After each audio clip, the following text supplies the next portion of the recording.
So my boyfriend is Muslim, he's from one of the stands, and I'm not. But I learned a lot about Muslims from dating him for about a year. So while you're waiting on part 2 of the whole prejudice video, I might as well tide you over with this video.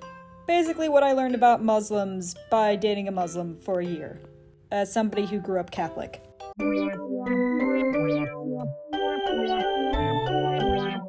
So the whole Sunni versus Shia thing is basically this.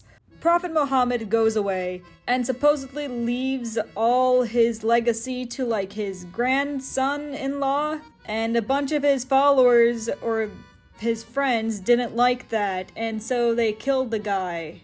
Basically, the Shias claim that this guy who was Muhammad's cousin was supposed to be the successor, and then the people that are on the Sunnis believe that no, he didn't name a successor.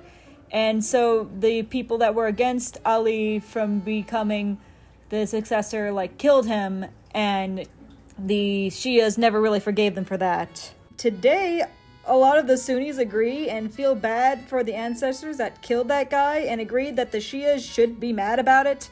So I'm like, if everyone can agree that killing his descendant was bad, then why is there a difference in the first place? If no one is saying, yeah, good on them that they killed that guy that Muhammad basically designated as a successor, then what's the difference? Well, apparently, it's about the imams, or their version of priests. If you're a Sunni, anyone can become an imam through hard work and good merit. They're just considered as people that have strong faith in the Quran. They're highly respected, but they're not perfect. Meanwhile, in Shia Islam, the imams are considered as spiritual leaders that are chosen by Allah himself, and they are believed to be free from sin. They're all basically like little mini popes. They are seen as the only ones that can legitimately interpret the Quran. If you're Shia, you have to be part of that descended line from the Prophet. Maybe she's born with it. Maybe it's Muhammad. There's also a lot of small differences, like whether pictures and statues are permitted, where they worship, the role of Jesus. A lot of smaller, but yet also pretty big differences. The Sunni and Shia divide, yes, exists, but it doesn't really determine much outside of who gets to be an imam. There is a big difference in the Muslim world between two separate factions, but it's not Sunni and Shia.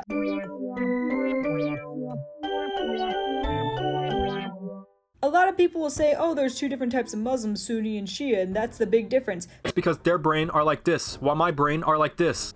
There are two different types of Muslims, but it's not Sunni and Shia. No, it's Turkic and non-Turkic. Or northern and southern, I guess you could say. Not Turkish, but Turkic, as in influenced by Turkey. And again, not all of Turkey even falls in this group anyways. There's still some parts that kind of fall in the latter group, so basically north versus south. Basically more influenced by Ataturk's secularism, or communist secularism in most of these cases. I might refer to the ones in the north as the Turkic Muslims anyways, because most of them speak a Turkic language and or were under the Ottoman Empire at some point. Again, no need to offend anybody, I'm just trying to simplify things. Not even Turkey itself is fully in the Turkic Muslim category in my opinion. Basically, it's these countries versus these countries. These countries, or the Western or Turkic Muslims, are basically how we see a lot of Christians over here in the West. The people that say that they're Christian, but they don't really go to church, and they only occasionally celebrate some of the holidays, like just Christmas and Easter, and they kind of just believe in God, but they'll say that they're Christian anyways. Yeah, Muslims have those too, they just exist here. But at the end of the day, they're just like us, Karen. I'm not gonna get into immigrant communities because that's a whole nother mess. These are the people that drink, don't pray 5 times a day, failing is very heavily discouraged, if not banned. Oh, but Kalko, how do I know who I'm talking to so I don't offend anybody? God forbid I offend anybody. Well, my fellow people pleasers, you don't ever have to worry about that. For you see, these Muslims will always let you know that they are one of the cool Muslims. Every single person I've met from Turkey, from Albania, from Azerbaijan, Kazakhstan, Turkmenistan, Uzbekistan, all the ones that don't know my background, give me the exact same "I'm a cool Muslim" speech. they will go off on this speech where they're like, oh no, I'm not like what those people you see on the television. No. I'm a cool guy. I don't pray 5 times a day. I drink, I party. And occasionally, I don't celebrate Ramadan. My boyfriend did this to me too. They'll also go about how, oh, we Christians, we Jews and Muslims, we're all brothers, we're all together in this. We all celebrate the same God. I see you guys all as equals. And I understand why they do it. A lot of people here in my country have a very simplistic view of Muslims. And I used to be one of them until I went to Azerbaijan. But as someone who constantly has to interact with this part of the world, I can't help but laugh when I see it. And then of course sometime in that conversation they're gonna find a way to throw the Arabs under the bus. It's not a true conversation with the Turk until somebody talks smack about the Arabs. All of them do this, even if it is unintentional. Like, they might do this thing, and they'll be like, I don't understand people that treat women as lesser. Women should be respected. They should be the most respected people out of the family. I don't understand. Anyone who beats their wife is a total monster. I cannot understand why people do it. I don't mean to make fun of anybody here. I'm just mimicking my boyfriend's accent. Not to say that all Arabs do this. I don't want to promote any stereotypes here. The northern Muslims already do that. They don't say that they're talking about the Arabs. But we all know who they're taking a shot at.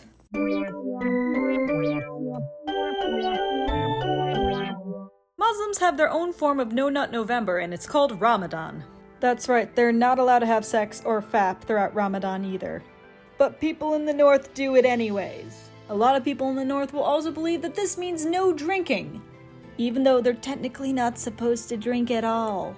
Basically, Ramadan is like Lent on steroids, and it's celebrated for very similar reasons. But just as not all Christians celebrate Lent, not all Muslims celebrate Ramadan. And it's not just a different type of religion thing.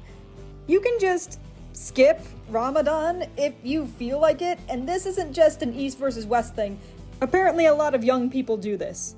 My boyfriend does not do this. He had alarms to wake up before the sunrise, and then he just goes hungry and thirsty throughout the day until the sun goes down.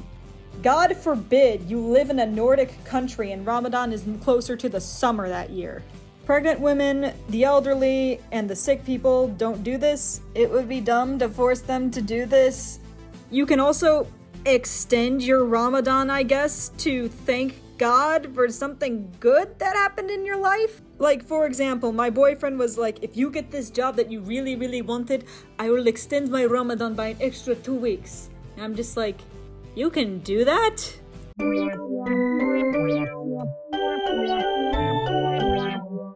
Sometimes they pray before and after eating, but they don't do like the sign of the cross that we were taught in Catholic school. Like, they do this weird thing with their hands in front of their face. It kind of looks like they're pretending to wash their face. First time I saw it, I thought he was like pretending to be a raccoon or something. But then I realized and I'm just like, oh, I'm culturally insensitive. Every time they say their prophet's name, they have to say, peace be upon him, or something along those lines. But the thing is, they say it in Arabic, but not all Muslims speak Arabic. A lot of them will do everything religiously in Arabic without knowing a single word of Arabic in any other context. They might not even know what specific words that they're saying. They still say it in Arabic. Like, I know a lot of Catholic churches will repeat a lot of prayers in Latin, like around Lent time or something. Or we have some Christmas songs that are also in Latin. But we still pray in whatever language that we speak. Like, my boyfriend knows the words for, like, Dear God, please cast Satan out. He knows that entire expression. But if I asked him what each individual word means, he would have no idea. Oh, and you know that stereotypical Islamic singing where it kind of sounds like this? Yeah, that's not singing. Apparently, they're holding out every single syllable to make their prayer longer, to, like, show their appreciation to God, I guess. So they're not singing, they're just long talking. They're just extending every single syllable of their words to make it into a longer prayer to, like, show their appreciation, I guess. It's not like Catholicism where we actually do sing our prayers. I asked my boyfriend, it's like, oh, do you guys sing in church too? Like we do in Catholic church, we constantly sing the prayers back and forth, and sometimes maybe we speak it. And he was just like, singing? What do you mean? That's not singing. He's just talking. He's just praying. And I'm just like, oh, I'm a dick.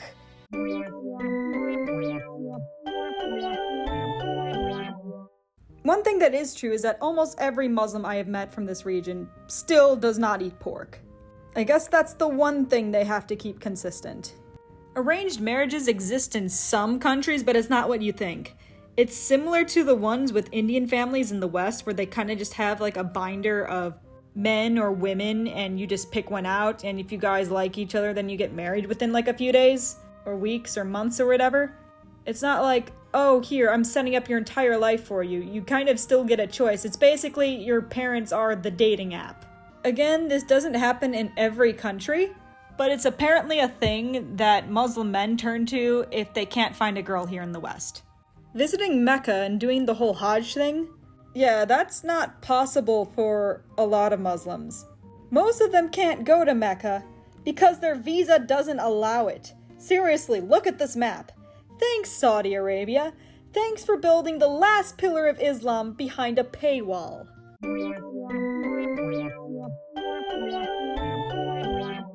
Let me know if you want me to do a more in-depth video about this, because I got a lot to say about this topic after interacting with people like this all the time. In conclusion, not all Muslims are the same, and I've learned a lot over the past year from dating my boyfriend. And you can call these people bad Muslims all you want. Just like you can call Christians in the United States bad Christians for women not covering their hair or eating pork. Because technically we're not supposed to do that either. I personally believe that we're all sibling religions. We all pray to the same God, we just have different ways of belief and believe in different things in history. We all are fans of the same movie series, we're just picking different parts of the trilogy as our favorites. People that are saying that, oh, you shouldn't date non-believers, you're going to hell. Well, you know what? People can say the thing about Catholicism and Protestantism, and they have for hundreds of years. And now in my country, no one bats an eye. They just say, oh, as long as they're Christian. But that's how places like the United States was founded, because people didn't approve of how other people interpreted the Bible. But until then, keep on studying. All the Muslims in the comment section are gonna fucking roast me for this video. Like, I grew up in the middle of nowhere, okay? I went to Catholic school.